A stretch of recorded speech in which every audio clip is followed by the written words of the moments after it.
2025년 4월 2일 기억하시나요? 트럼프 대통령이 해방의 날을 선언하면서 전 세계 주식시장이 정말 크게 흔들렸던 날이요. 네, 그게 2020년 팬데믹 이후로는 가장 큰 동반 하락이었죠. 정말 충격적이었습니다. 오늘 저희가 보내주신 자료들 쭉 보면서요. 이 해방의 날 사건, 대체 왜 일어났는지, 배경부터 시작해서 그 전개 과정, 또 전 세계 경제에 어떤 영향을 미쳤는지 좀 깊이 파고 들어가 보려고 합니다. 좋습니다. 특히 이게 단순히 그냥 과거 사건이 아니라 뭐랄까 현재와 미래를 보는데 중요한 열쇠가 될 수 있거든요. 여러 관점에서 그 의미를 좀 짚어보는 게 중요할 것 같아요. 맞습니다. 사실 그 해방의 날 발표 그게 4월 2일이었는데 그 전부터 시장 분위기가 영 안 좋았어요. 아, 맞아요. 3월에도 뭔가 발표가 있었죠? 네, 3월 21일에 첫 발표가 있었는데 이게 좀 구체적인 내용이 없었어요. 어느 나라에 얼마나 관세를 매길지 불분명하니까 그 불확실성 때문에 S&P 500 지수가 이미 3월 13일까지 10% 넘게 빠졌었죠. 불안감이 이미 깔려 있었군요. 그러다가 4월 2일에 트럼프 대통령이 그 국제긴급 경제권한법 IEPA 이걸 발동한 거잖아요. 네, 그 카드를 꺼낸 거죠.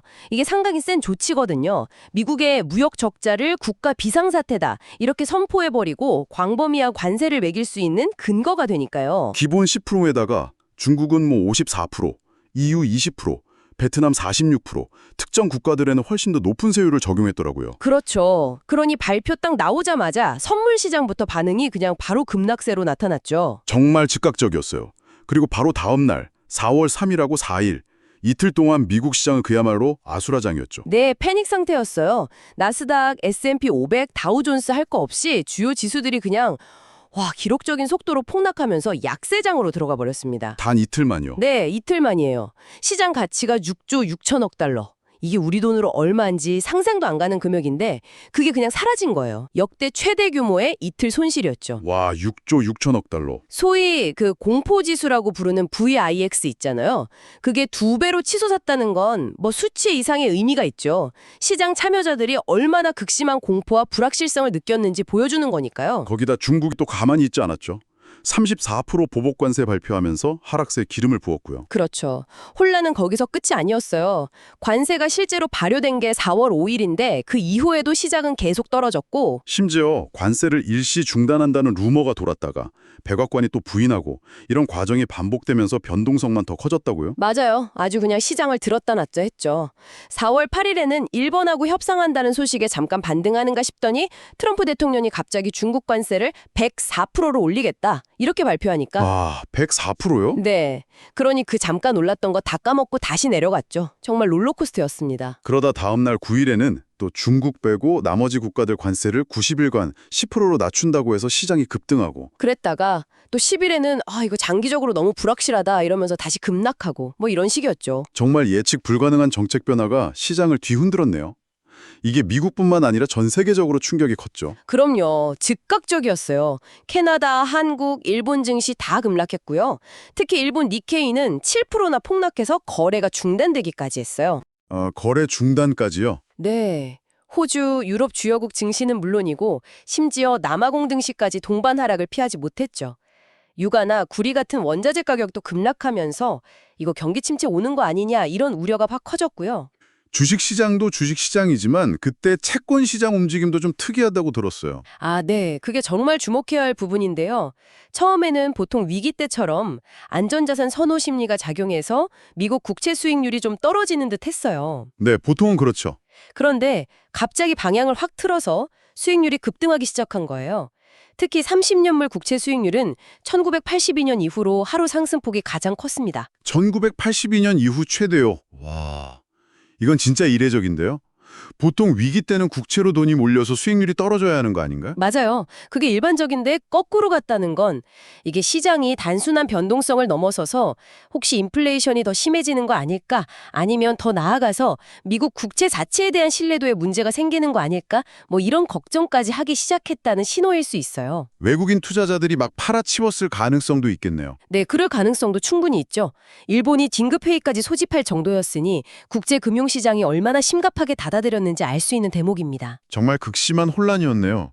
그러다가 결국에는 관세 조치를 일시 중단한다는 발표가 나왔는데 그 과정도 좀 시끄러웠죠. 네, 매끄럽지가 않았어요. 공식 발표 직전에 오히려 관세율을 더 올린다는 혼란스러운 소식이 막 나오고 도이체방크에서는 미국 자산이 동반 붕괴할 수 있다는 경고까지 내놨었고요. 공화당 내부에서도 이건 좀 아니다 이런 목소리가 나왔다고 하던데요. 네, 스티븐 무어나 빌 에크만 같은 인사들, 또 테드 크루즈 외원 같은 경우도 우려를 표명했죠. 압박이 상당했던 것 같아요.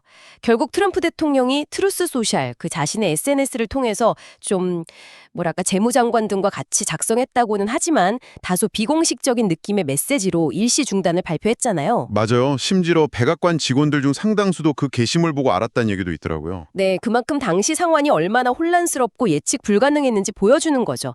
그 발표 직후에 주식시장은 정말 기록적으로 반등했어요. 네, S&P 500은 2008년 금융위기 이후 최고 상승률, 다우는 2020년 3월 팬데믹 때 이후 최고 상승률이었고 나스닥은 역대 두 번째 상승률이었다고 하죠. 그렇죠. 하지만 채권 수익률은 여전히 높은 수준을 유지했다는 점, 이게 중요해요. 불안감이 완전히 사라진 건 아니라는 걸 보여준 거죠. 정치적으로나 국제적으로도 반응이 참 다양했던 것 같아요.